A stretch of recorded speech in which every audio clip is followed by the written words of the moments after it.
आज की कहानी नाग और चींटिया की।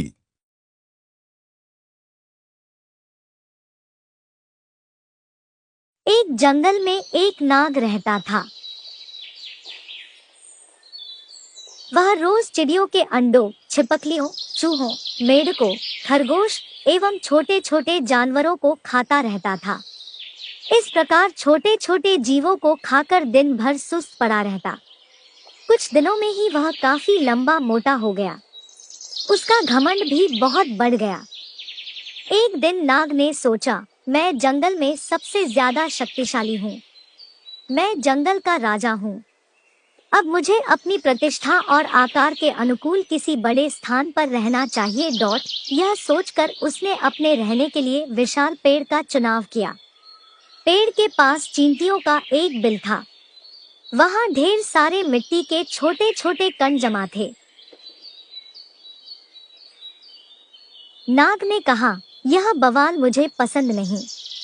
यह गंदगी यहाँ नहीं रहनी चाहिए। वह गुस्से से बिल के पास गया और उसने चींटियों से कहा, मैं नागराज हूँ, इस जंगल का राजा।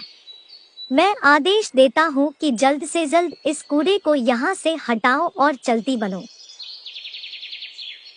नागराज को देखकर अन्य जानवर थर-थर कांपने लगे,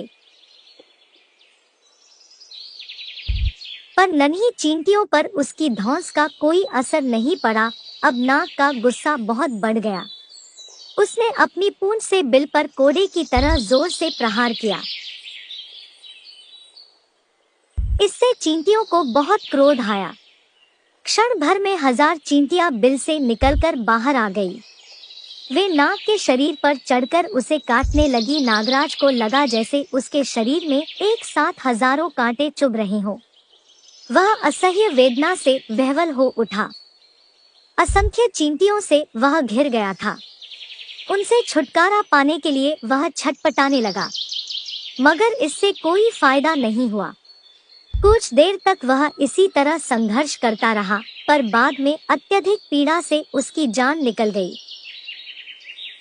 शिक्षा किसी को छोटा नहीं समझना चाहिए, व्यर्थ के घमंड से विनाश हो जाता है।